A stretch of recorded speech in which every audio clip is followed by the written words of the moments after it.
No voy a presentar a Atilio Borón, lo conoce todo el mundo. El último libro es A Contramano, que es una biografía dialogada, sería, ¿no es cierto?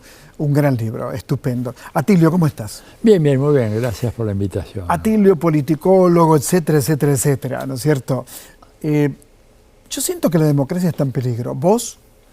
Tenés una percepción correcta. Está en peligro. Mira, te voy a dar primero un dato estadístico grueso. En América Latina, casi el 70% de la población entrevistada en todos los países confiesa estar insatisfecha o muy insatisfecha con la democracia. O sea, es un dato generalizado. Yo cuando lo vi, dije, bueno, nosotros en América Latina siempre tenemos problemas, pero cuando miré datos de los países europeos e inclusive de Japón, las cifras andan por ahí. O sea, acá hay un fenómeno nuevo.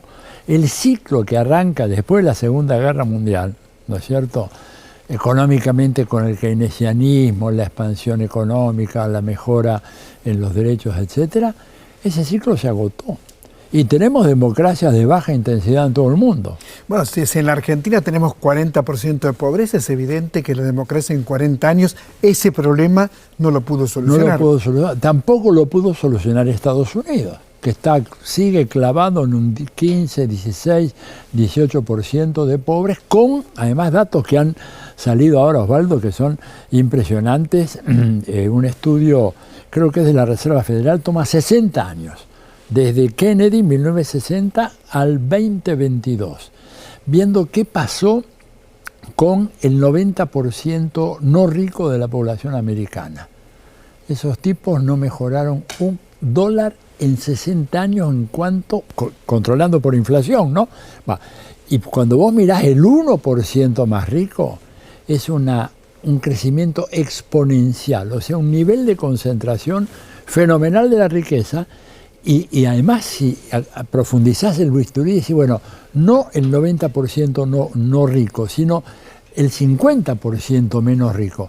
Esa gente a lo largo de 60 años está exactamente igual. Ahora, ¿esto origina, en tu opinión, personajes como Milei o Patricia Bullrich? O como Donald Trump. O como Donald Trump, o como Bolsonaro. O como Bolsonaro. Son incomprensibles al margen de este déficit de una democracia que se supone que, digamos, no es que va a ser ricos a todo el mundo, la visión esta ridícula, sino que por lo menos iguala relativamente las condiciones de vida, mejora. Bueno, como la Argentina lo tuvo hasta los años 70 y pico. Exactamente. 73, 74, y ahí comienza una curva descendente muy terrible. ¿Cómo lo ves vos? Terrible. Una curva descendente que tiene un paréntesis, ¿verdad?, en los años del kirchnerismo, en donde hay una batería de políticas sociales que atenúan ese impacto, pero claro, hay un dato, Osvaldo, que es espeluznante. Si vos mirás cómo dejaron este país los militares, ¿verdad? ¿Cómo comienza Alfonsín? La desigualdad entre el 10% más rico y el 10% más pobre de ese país en ese momento, a finales del 83, era de 13-1. Hoy en día, después de 40 años de democracia, y gracias a las políticas que se hicieron en el kirchnerismo, estamos en 20-1. Y llegamos a estar en 26 y 29 en los años de Menem. Entonces, o sea, construimos sociedades más desiguales. Ahora, la pregunta que te hago es difícil encontrar una respuesta, ¿no? ¿Por qué mucha gente piensa que con candidatos delirantes como Milei, por ejemplo, que hablan de cosas que no se pueden hacer? Digo, como totalmente. Que yo te diga, me debes $10 millones. Vos me decís, bueno, vale, no sé. ¿Qué marche preso, claro, marche preso, no los tengo, ¿no es cierto? ¿Por qué se confía en lo mágico cuando es pura magia? Mira, por algo que creo que personas como vos y como yo nos duele mucho, que es un deterioro muy marcado en la racionalidad media del público contemporáneo. Claro. O sea, si hay algo, y esto lo marcó, ¿sabes quién? Un politólogo americano, un liberal, como dicen allá en Estados Unidos, o sea, una especie de socialdemócrata, que se llamaba Sheldon Walling.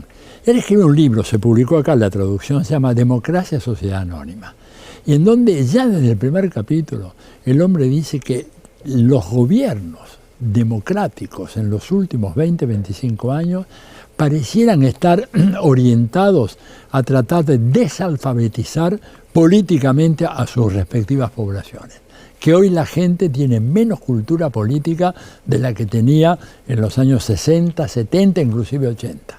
Pero ahí fracasa también la política. Totalmente. Porque claro. también la política puede plantarse, por ejemplo, ante los poderes económicos que producen una enorme desigualdad. Claro. Pero ahí requerís una voluntad política muy fuerte, requerís construir correlaciones de fuerza que a veces son muy difíciles de construir. Claro. Pero bueno, pero para algo querés ser presidente.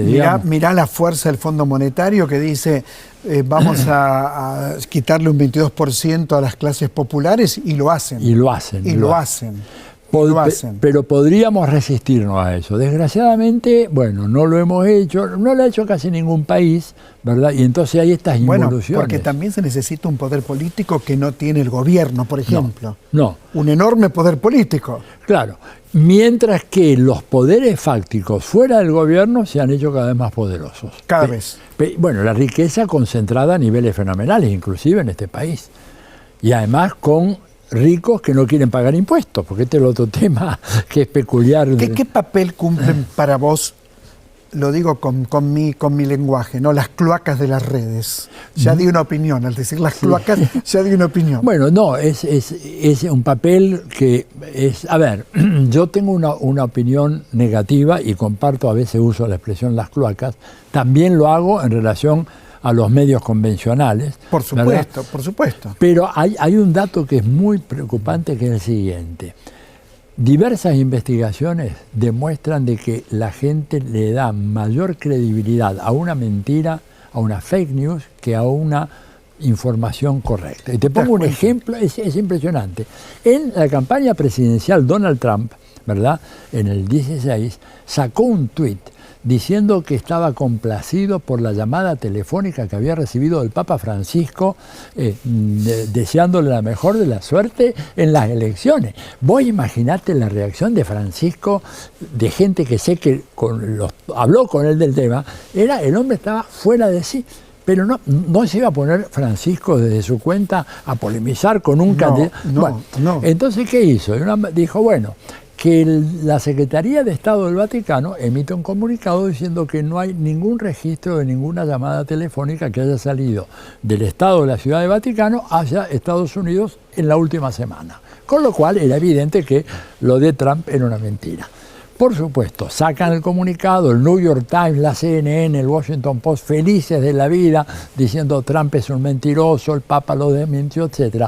Pero cuando hacen el famoso poll, la encuesta telefónica a la noche para ver quién tenía razón, 2 de cada 3 dijeron que Trump era el que decía, y que el Papa estaba mintiendo. Fíjate la cantidad de causas abiertas en la justicia que tiene Trump. Una por abuso sexual. Sí. Una por abuso sexual. Sí.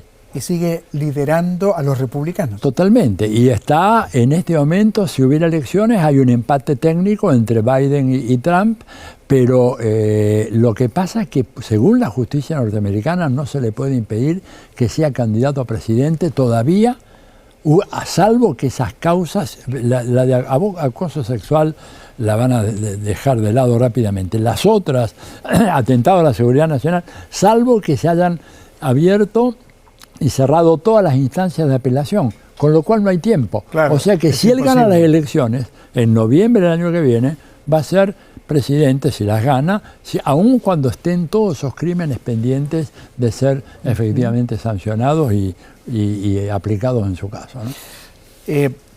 Con tu experiencia, con tanto trabajo, la Argentina hoy está en una situación sin salida. ¿Pensás que puede haber una muy buena posibilidad? Yo creo que sí, que puede haber una muy buena posibilidad. ¿Qué pensás vos? No, yo creo que estamos en una situación difícil, pero que sí tenemos salida posible. Los últimos datos que estamos viendo hablan de no solamente un estancamiento, sino que un relativo decrecimiento de la candidatura de Milei. Ha habido un pequeño aumento de la candidatura de Massa. Mira, yo pienso que acá hay que pensar en 2 etapas. Primera etapa, en la primera vuelta electoral y garantizar que haya un balotaje, ¿no es cierto? Cosa que hace un mes muchos decían ya no hay balotaje porque gana Milei en primera. Eso no va a ocurrir.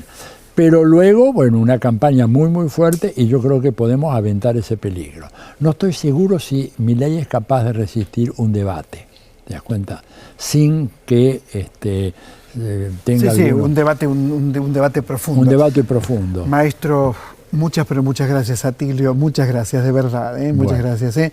Atilio Borón lee sus libros porque es como profundizar en estos temas que tanto nos preocupan y que son tan centrales para cambiar no solo nuestro país, sino para saber dónde estamos parados, dónde está el humanismo, dónde está esa pasión que tenemos por el conocimiento. ¿Y el conocimiento qué hace?